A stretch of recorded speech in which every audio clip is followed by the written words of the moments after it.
தேவன் பொல்லாங்கினால் சிக்ஷிப்பாரா, சோதிப்பாரா? இதுதான் இன்றைய கேள்வி. பொல்லாங்கன் பிசாசானவர். அவனது கிரியைகளை ஒழிக்கும்படிக்கே இயேசு கிறிஸ்து இந்த பூமிக்கு வந்தார் என்று 1 யோவான் 3:8 சொல்கிறது. அவன் திருடவும் கொல்லவும் அழிக்கவும் வந்திருக்கிறான் என்று யோவான் 10:10 சொல்லுகிறது. அவர் சிலுவையிலே ஒழித்தவை வியாதி, வறுமை, மரண பயம், சோதனை, சமாதான குறைவு, தோல்வி, அகால மரணம், பாவம், சாபம், இப்படி எல்லாவற்றையுமே அவர் சிலுவையிலே ஒழித்திருக்கிறார். இவைகள் எல்லாமே பிசாசின் கிரியைகள். இவைகள் எல்லாமே பிசாசின் கிரியைகள். அவர் ஒழித்ததையே தன் பிள்ளைகளுக்கு அவர் தந்து மறுபடியும் சிக்ஷித்தார் என்றால் அவர் ஒழித்தது வீண். அவரும் பிசாசின் கிரியைகளை செய்கிறார் என்று அர்த்தமாகிவிடும். யாக்கோபு 1:13 சொல்லுகிறது, சோதிக்கப்படுகிற எவனும் நான் தேவனால் சோதிக்கப்படுகிறேன் என்று சொல்லாதிருப்பானாக. தேவன் பொல்லாங்கினால் சோதிக்கப்படுகிறவர் அல்ல, ஒருவனையும் அவர் சோதிக்கிறவரும் அல்ல. அப்படியானால் ஆபிரகாமை தேவன் சோதிக்கவில்லையா என்று பலர் கேட்கிறார்கள்.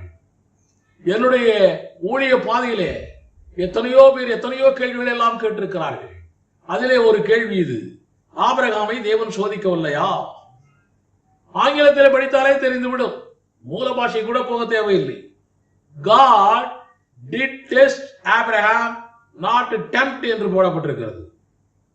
அவர் பரிசோதனை தான் பண்ணினார், சோதனை பண்ணவில்லை. அவர் பரீட்சை பார்த்தார்.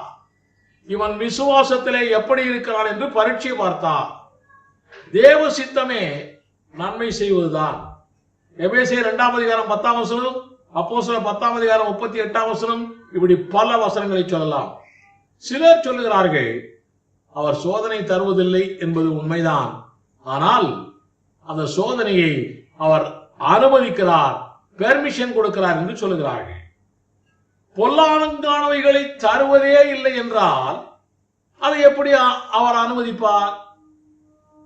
அனுமதிக்கிறவர் என்றால் கொலை செய்வதும் குற்றம், கொலைக்கு துணை போவதும் குற்றம் அல்லவா? அவர் அனுமதிக்கிறதும் குற்றமாகிவிடும் அல்லவா? இது சம்பந்தமாய் எழும்பும் ஏராளமான கேள்விகளிலே 1-2 பார்க்கலாம். முதலாவது கேள்வி, யோபுக்கு சோதிக்க அனுமதிக்கவில்லையா அவர்? இப்படி ஒரு கேள்வி. தேவன் அனுமதிக்கவே இல்லை, இல்லவே இல்லை என்று நான் உங்களுக்கு சொல்லுகிறேன். பிசாசு அவனுக்குள்ள அதிகாரப்படியே அன்றும் செய்வான், இன்றும் செய்வான், என்றும் செய்வான். அந்த அதிகாரங்களான திருடுதல், கொல்லுதல், அழித்தல் எல்லாமே அவனுக்கு ஆதியிலே கொடுக்கப்பட்டாயிற்று. அப்போதைக்கு அப்போது தேவன் அவனுக்கு கொடுப்பதே இல்லை. இந்த காரியங்களை செய்வதற்காக தேவன் பிசாசிடம் அப்போதைக்கு அப்போது போய் பெர்மிஷன் வாங்கி கொண்டு வருவதில்லை. யோபு விஷயத்திற்கு வருவோம். யோபு விஷயத்துக்கு வரும்போது அவர் முதல்ல சொன்னான், இந்த காரியத்தை செய்ய வேண்டும். திருடவும் கொல்லவும் அழிக்கவும் அதிகாரம் பெற்ற பிசாசு சொல்லுகிறான், நீர் அவனுடைய ஆஸ்திகளையும் அவனுக்கு உண்டானவைகள் எல்லாம் தொழுவீரானால் அவன் உன்னை தூஷிக்கானோ பாரும் என்று தேவனிடம் கேட்டான். தேவன் சொன்னார், நீ என்னிடம் என்ன காரியத்துக்காக வந்திருக்கிறாய்? நீ வந்த காரியத்தை நீயே செய்யலாமே. அந்த காரியங்களை செய்வதற்கு உனக்கு அதிகாரம் ஏற்கனவே கொடுக்கப்பட்டாயிற்றே, அதை நான் செய்ய வேண்டும் ஏன் நீ சொல்லுகிறாய்? அந்த காரியத்துக்காக, எந்த காரியத்துக்காக வந்தாயோ அதை மாத்திரம் செய்வதற்கு உனக்கு அதிகாரம் இருக்கிறது. மற்ற காரியங்களை நீ செய்யாதே, மற்ற காரியங்களை நீ செய்யாதே என்று யோபுவுக்கு அவர் பாதுகாப்பு கொடுக்கிறார். முதல் முறை வந்து அவன் செய்ய கேட்டது ஆசிகளை அழிக்க வேண்டும். தேவன் பாதுகாத்தது அவன் சரீரத்தை தொடாதே என்பது.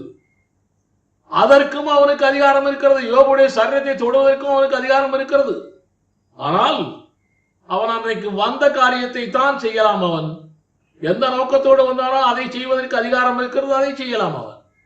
மற்றபடி சரீரத்தை தொடர்வதற்கு அதிகாரம் இருந்தாலும் தேவன் யோபுவுக்கு பாதுகாப்பு கொடுக்கிறார். இரண்டாம் முறை பிசாசு வருகிறான். இரண்டாம் முறை வந்தபோது சரீரத்தை தொட வருகிறான். தேவன் அப்பொழுதும் சொல்லுகிறார், சரீரத்தை தொடுவதற்கு உனக்கு அதிகாரம் இருக்கிறது, ஆனாலும் அவனுடைய உயிரை தொடாதே என்று யோபுவுக்கு தேவன் பாதுகாப்பு கொடுக்கிறார். மூணாம் முறையும் அவன் வருவான் என்று தேவன் அறிந்திருந்தார். மூணாம் முறையும் வந்து அவன் உயிரை தொடப்போகிறான் என்று அறிந்திருந்தார். யோபு மரித்து போவான் என்று அறிந்திருந்தார்.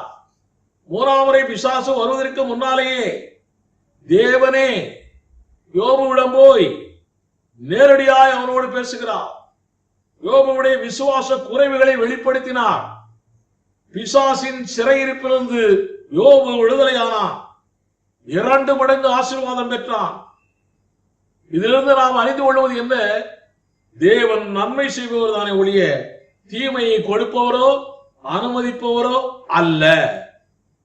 இரண்டாவது கேள்வி, யோபு 1ஆம் அதிகாரம் 10ஆம் வசனத்தின்படி கர்த்தர் வேலி அழைத்து காக்கிறார், அவர் வேலியை எடுத்து விடுகிறார் என்று பலர் சொல்லுகிறார்கள். இப்படி சொல்லி கேட்டது அல்லது இப்படி சொல்லி தேவனிடம் பேசியது சாத்தான். சாத்தான் சொல்லுகிற எல்லா காரியங்களையும் நாம் நம்பலாமா? சாத்தான் பொய்யும் சொல்லுவான், நல்லதும் சொல்லுவான். தேவன் வேலி அடைத்தார் என்றால் ஏதேனிலே பிசாசு எப்படி வந்தான்? ஆவேலை எப்படி காயின் கொன்றான்? அவரே அடைப்பதும் அவரே வேலியை எடுப்பதும் இப்படியான காரியங்களை செய்கிறாரா? அப்படி அவர் செய்தார் என்றால் அவரை நாடவர் என்று அழைக்கலாமே. உன் விசுவாசம் உன்னை ரட்சித்தது. விசுவாசமே உனக்கு ஜெயம். தேவனுடைய வார்த்தையே நமக்கு அரணும் கோட்டையும் ஆயிருக்கிறது. ஆக நாமே வசன விசுவாசத்தை கொண்டு ஆவியானவருடைய உதவியோடு நம்மை சுற்றி வேலி அடைத்துக் கொள்ள வேண்டும். விசுவாசம் குறைய குறைய நாம் அடைத்துக் கொண்டிருக்கிற வேலி எடுபட்டு போகும். சாத்தான் நுழைவான். தேவன் வேலி அடைத்து காக்கிறது அல்ல, அந்த வேலியை தேவன் எடுக்கிறதும் அல்ல. மூன்றாவது கேள்வி, பவுலுக்கு வியாதியை அனுமதித்தாரே என்று பலர் சொல்லுவார்கள். 2 கொரிந்தியர் 12ஆம் அதிகாரம் 9ஆம் வசனத்தை வாசியுங்கள்.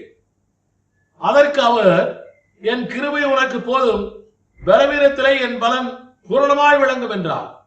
இதை வைத்து அவருக்கு ஏற்பட்ட முள் வியாதி என்றும் அந்த வியாதியோட இரு என்று தேவன் சொல்லிவிட்டார் என்றும் சொல்லுகிறார்கள். அப்படியானால் அவர் ஏன் சிலுவையிலே வியாதியை சுமந்திருக்க வேண்டும்? சிந்தியுங்கள். இங்கே சொல்லும் உள்ளானது சாத்தானின் தூதனுடையது என்று சொல்லப்பட்டிருக்கிறது. உலக எதிரிகள் மூலமானவரை போய்விட்டு வந்ததை பவுல் அப்போஸ்தலன் வெளிப்படுத்தி அந்த சபையிலே விசுவாசிகள் பெருகியதால் ஏற்பட்ட உலக எதிரிகள், பகைவர்கள், அந்த முள் ஆண்டவர் சொன்னார், அந்த முள் சாத்தானுடைய தூதனாய் இருக்கிறது. அந்த முள் அப்படியே இருக்கட்டும், எதிர்ப்பு இருக்கட்டும், ஊழிய பாதையிலே எதிர்ப்புகள் இருக்கட்டும், உன் பலவீனத்திலே என் பலம் பூரணமாய் விளங்கும், கிருபையாய் இருப்பேன் என்றார் தேவன். எனவே தேவன் வியாதியை அனுமதிப்பதே இல்லை என்று அறிந்து கொள்ளுங்கள். 4வது கேள்வி, லூக்கா 22ஆம் அதிகாரம் 31, 32 இந்த வசனங்களை வைத்துக் கொண்டு பேதுருவை சோதிக்க பிசாசுக்கு அனுமதி கொடுத்ததாக பலர் கூறுகிறார்கள். தமிழ் மொழிபெயர்ப்பு சரியில்லாமல் இருக்கிறது. ஆங்கிலத்தில் எழுதியிருக்கிறது, behold, Satan has desired to have you that he may sift you as wheat.